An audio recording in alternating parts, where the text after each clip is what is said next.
बातम्या सुनील तटकरे म्हणजेच फिरता रंगमंच अशी टीका संजय राऊत यांनी सुनील तटकरेंवर केली आहे। अजितदादांना अडचणीत आणण्याचं काम तटकरेंनी केल्याचं देखील राऊत म्हणाले। तर राऊत जनतेचा विश्वासघात करणाऱ्या गद्दारांचे नायक आहेत असं उत्तर सुनील तटकरेंनी दिलं आहे। गद्दारांच्या नायकानं माझ्यावर टीका टिप्पणी करू नये असं देखील तटकरे म्हणतात। सुनील तटकरे हा एक फिरता रंगमंच आहे। मी आज म्हटलंय की काल अजित पवार यांना अडचणीत आणण्याचं काम या फिरत्या रंगमंचाने केलेलं आहे। काही गोष्टी गोपनीय असतात ना, चोरांना चोरासारखं वागावं।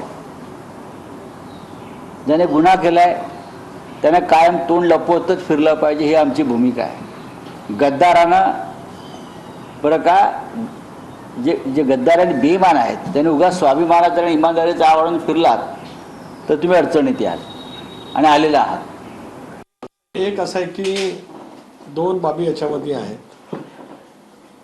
फिरता रंगमंचाचा अर्थ नेमका काय कळत असेल संजय राऊतांना तो त्यांनी सांगावं, कारण ते एक लेखक आहेत। एकेकाळी ते चांगलं उत्तम लिहायचे, त्याच्याबद्दलचा आम्हाला आदर आहे। पण अलीकडच्या कालावधीमध्ये त्यांची लेखणी इतक्या खालच्या दर्जाला गेलेली आहे की ती आता वाचनीय सुद्धा त्या ठिकाणी राहिलेली आहे। गद्दारी कुणी केली महाराष्ट्राच्या जनतेशी 2019 सालामध्ये, आणि त्या गद्दारीचे शिलेदार कोण होते, सरदार कोण होते हे सर्वांना नक्की माहिती आहे। कारण महाराष्ट्रातल्या जनतेचा स्पष्टपणाचा कौल भाजप आणि शिवसेनेच्या युतीला त्या ठिकाणी मिळालेला होता। ती निवडणूक युती म्हणून लढलेली होती।